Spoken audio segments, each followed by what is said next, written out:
মির্জা ফখরুল ইসলাম একটা কথা বলেছিলেন, আমি এবার আসতে চাই ফুয়াদ ভাই আপনার কাছে, যে আমরা মনে করি রাজনৈতিক দল ফ্যাসিবাদের পক্ষে কাজ করেছে, বিশেষ করে আওয়ামী লীগ কাজ করেছে, তাদের প্রতিটি ব্যক্তির শাস্তি হওয়া প্রয়োজন। এই যে আওয়ামী লীগের লাখ লাখ নেতাকর্মী, তাদের শাস্তিটা কিভাবে? ধন্যবাদ। আওয়ামী লীগ প্রশ্ন কিভাবে আমরা ডিল করব, এই বিষয়টা গণ অভ্যুত্থান পরবর্তী সবচেয়ে মেজর কোশ্চেনের একটা। আমরা যখন বলছি যে বাংলাদেশ দুই করব, দায় ও দরদের রাজনীতি তৈরি হবে, সেখানে গণ অভ্যুত্থানের পরাজিত শক্তি আওয়ামী লীগ জাতীয় পার্টি এবং তার যে 14 দলীয় গ্যাং আছে, এই গ্যাংকে কিভাবে আধুনিক বিচারিক প্রক্রিয়ার মধ্য দিয়ে একটা গভর্নেন্সের জায়গা থেকে আমরা কিভাবে ডিল করব, সেটা আলোচনাটা আমরা অনেকবার করেছি। এবং আমি আপনার সেই আগস্ট সেপ্টেম্বর থেকে গণতদন্ত কমিশনের জন্য প্রস্তাব করেছিলাম জাতীয়ভাবে। আমেরিকার সিনেট হিয়ারিংয়ের মতো অথবা কংগ্রেশনাল হিয়ারিংয়ের মতো আমাদের সংসদ ভবনের স্ট্যান্ডিং কমিটির রুমে মোটা দাগে একটা বড় কমিশন করা দরকার। এবং এই কমিশন যেটা করবে সেটা হচ্ছে যে গণ অভ্যুত্থানের অংশীজন যারা আছেন, রাজনৈতিক দল, নাগরিক সমাজ, 1400 শহীদ পরিবার, আহত যোদ্ধা যারা ছিলেন, বৈষম্য বিরোধী ছাত্র আন্দোলন সমন্বয়ক যারা ছিলেন, সবার মতামত নেবেন। এবং সেখানে আপনার সারা দুনিয়াতে যেটা আছে, ব্রিটিশ পার্লামেন্টে আছে, আপনি নিবন্ধন করে, আপনি ইমেল দিয়ে রেজিস্ট্রেশন করে আপনার মতামত দিতে পারবেন নাগরিক আকারে। তো সেই নাগরিক আকারে আসলে মতামত কি কি হইতে পারে, আমি দেখতে পাচ্ছি 6 থেকে 7টা মত হতে পারে। এবং এই বিষয়ে আমিও প্রিন্স ভাইয়ের সাথে বিভিন্ন জায়গাতে আমিও শেয়ার করেছি একই কথাগুলো।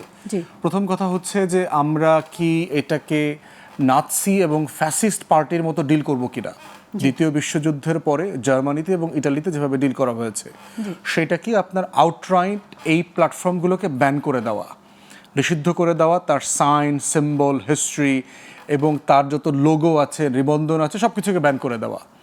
এখন প্রশ্ন হচ্ছে সেই ব্যান করে দেওয়ার একটা ভিন্ন মতের জায়গা আছে, যে আধুনিক যে আপনার মানবাধিকারের আইন, রাজনৈতিক যে আইনের ব্যাপারগুলো আসছে, কনভেনশন আসছে সিভিল পলিটিক্যাল জায়গা থেকে, সেই জায়গাটা অনেক দূর এগিয়ে গেছে, 70-75 বছর এগিয়ে গেছে। সেই জায়গা থেকে আমরা ওই পথে যাব কিনা। দ্বিতীয় উপায় হচ্ছে সাউথ আফ্রিকান মডেলে ট্রুথ অ্যান্ড রিকনসিলিয়েশন প্রসেস যাওয়া, যে আপনি মেজর ক্রাইমের সাথে যারা জড়িত ছিল তাদের বিচার করবেন, বাকিদেরকে একটা জেনারেল অ্যামনেস্টিতে নিয়ে আসবেন। তো সেই সাধারণ ঘোষণাটা কি হতে পারে, সাধারণ ক্ষমাটা হইতে পারে যে আপনি একটা তওবা কমিশন করে দিলেন, যেখানে আওয়ামী লীগের এই চুনাপুঠি টাইপের, ধরেন পুঁটি মাছ টাইপের লোকরা আইসা ক্ষমা চাইবে, ক্ষমা চায়া তওবা করে চলে যাবে, তাদেরকে আপনি স্বাভাবিক জীবনে ফিরায় নিয়ে আসবেন। জার্মানিতে এবং ইউরোপে কিন্তু আমরা দেখেছি ডিনাৎসিফিকেশন প্রসেস ছিল। আওয়ামী লীগ গত 16 বছর যেটা করেছে, সেটা কোনো স্বাভাবিক সুস্থ মানুষ এবং সুস্থ মানুষদের রাজনৈতিক দলের পক্ষে করা সম্ভব না। অতএব তাদের সেই ডিনাৎসিফিকেশন প্রসেসের মতো আওয়ামিয়াইজেশন করতে হবে। তার মস্তিষ্ক থেকে এই হত্যা, গণহত্যা, লুটপাট, মানি লন্ডারিং, দেশের হাজার হাজার মানুষকে নিজের পুলিশকে দিয়ে, নিজের আর্ম ফোর্সেসকে দিয়ে, স্নাইপার দিয়ে হত্যা করবার যে কাজ, সেগুলো যে ভুল ছিল, সেই জায়গা থেকে তার একটা মানসিক ট্রিটমেন্ট দরকার। থার্ড হইতে পারে কি, ধরেন আওয়ামী লীগের যারা নির্বাচন করেছে গত 16 বছর, বিভিন্ন পদে, ইউনিয়নের মেম্বার থেকে শুরু করে এমপি পর্যন্ত, আপনি এই মানুষগুলোকে নিষিদ্ধ করে দেবেন, তারা রাজনীতি নির্বাচন করতে পারবে না। ফোর্থ হইতে পারে যে আওয়ামী লীগ যেহেতু জাতিকে 3টা ভালো লিডারশিপ ছিল, তাদেরকে একেবারে নিষিদ্ধ করে দেয়া, ওই যে আপনার মানে যারা নির্বাচন করেছে একদম মেম্বার থেকে। ফোর্থ হচ্ছে যে আপনার আওয়ামী লীগ যেহেতু জাতিকে 3টা ভালো নির্বাচন থেকে বঞ্চিত করেছে, আওয়ামী লীগ জাতীয় পার্টি এবং তার 14 দলীয় গ্যাংকেও আপনি আগামী 3টা নির্বাচনের জন্য নিষিদ্ধ করে দেবেন। তার রাজনীতি থাকবে কিন্তু নিষিদ্ধ করে দেবেন, তার হচ্ছে নির্বাচনে অংশগ্রহণের জায়গা। কিন্তু রাজনীতি থাকলে কি দেশের মধ্যে কলহের সৃষ্টি হবে না? না, ওইটা বলতে অপশন। ওই গণতদন্ত কমিশনের সামনে কি কি অপশন আসতে পারে। পঞ্চমত হতে পারে, গত 16 বছর আওয়ামী লীগের মেম্বার থেকে শুরু করে কেন্দ্র পর্যন্ত যারা পদস্থ কর্মকর্তা কর্মচারী ছিলেন দলের বিভিন্ন কমিটিতে, তাদেরকে রাজনীতিতে নিষিদ্ধ করে দিতে হবে।